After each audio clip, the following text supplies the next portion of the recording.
mi o gal tlang in set na hian mi a be na salu tuka hoin tu nge tling ve lo ini ti khil che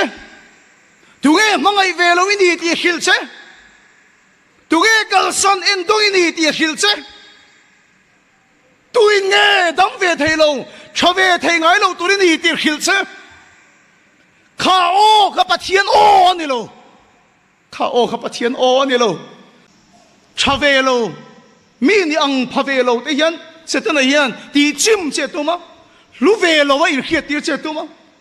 una te nun ko nga sei tu nei ka ring chung te o po ni mai thei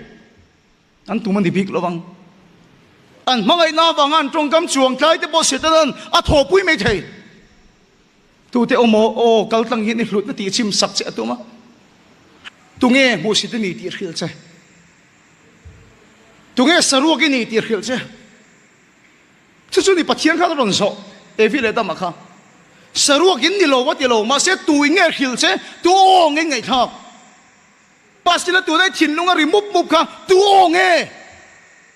kha o khai ngai thak chu ni thi don kha o khai ngai thak chu ni che don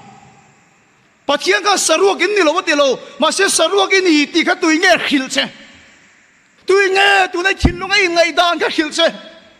một chút tiền có bao nhiêu thầy chia anh đi thì cái lỗ khil đi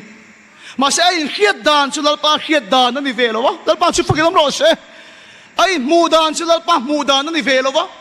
lão ba chuan nắng bị chặt leo hồi sen lão ba xin nghe nào mẹ lão ba mình xây đàn thì cần đi đàn anh đi nàng chuan bồi các cái lâu cha về lâu tiếng về lâu khó về lại anh mang đi về lâu tụi này lên ngay thì mấy thầy khá thù khá tùy nghe khil chứ ni ma se lau pa chuan ka fa ini du ta ka siam ini oi ro san ina khero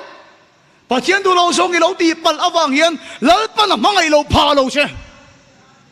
ila ka ril lui pakhat ma dang lam lo inuna lal pan voi tama pot son chin che voi tama in puang chin son ni lo fatak in awangin a thunun fo che ni ma sila chumi awang chon lal pa hian a mangai lo che ni lo a thui oi lo wang te ti lo tu ri ti wang hin oi ro san ina hian ila ka pathian thin lung hi pakhat mai na dang lam lo lal pa hi da du lu tuk che lal pa hi na mangai lu tuk che